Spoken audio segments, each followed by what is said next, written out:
ജീവിതത്തിൻ്റെ വൈതരണികൾ നിമിത്തം വഴിമുട്ടി നിൽക്കുന്നൊരു വ്യക്തിയാണോ താങ്കൾ? എന്തെന്നറിയാതെ, ഏതെന്നറിയാതെ, എങ്ങോട്ട് പോകുന്നു എന്നറിയാതെ, നങ്കൂരത്തിൽ നിന്നും വിട്ടുപോയ പടക് പോലെ, ഒരു തോണി ഓളങ്ങൾക്ക് നടുവിലൂടെ ലക്ഷ്യമില്ലാതെ അലഞ്ഞു നീങ്ങുന്നത് പോലെ, ജീവിതത്തിൻ്റെ പ്രയാസങ്ങളിൽപ്പെട്ട്, പ്രതിസന്ധികളിൽപ്പെട്ട് ലക്ഷ്യബോധമില്ലാതെ മുന്നോട്ട് പോകുന്നൊരു വ്യക്തിയാണോ താങ്കൾ? മുമ്പിലൊരു വഴി കാണാതെയാണോ താങ്കൾ പ്രയാസപ്പെടുന്നത്? ജോലി മേഖലയിൽ, ജീവിതത്തിൽ, കുടുംബത്തിൻ്റെ അന്തരംഗത്തിലുള്ള പ്രയാസങ്ങളിൽ, സുഹൃത്ത് ബന്ധങ്ങളിൽ നിന്നേറ്റ ചതികളിൽ, എല്ലാത്തിലും പെട്ട് ആടി ഉലയുന്ന ഒരു നൗകയെപ്പോലെ പ്രയാസത്തിലായിരിക്കുന്ന വ്യക്തിയാണോ താങ്കൾ?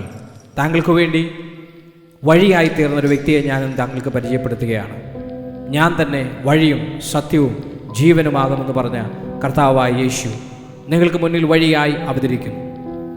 ക്രിസ്തീയ വിശ്വാസത്തിൽ വഴി എന്ന് പറയുന്നത് ആശയമല്ല, വഴി എന്ന് പറയുന്നതൊരു വ്യക്തിയാണ്.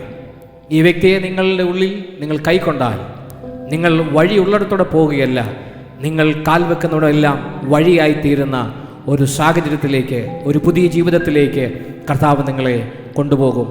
യേശു നിങ്ങളെ ആനയിക്കും. കർത്താവായ യേശു ഇപ്രകാരം പറഞ്ഞു, ഞാൻ തന്നെ വഴിയും സത്യവും ജീവനുമാകുന്നു.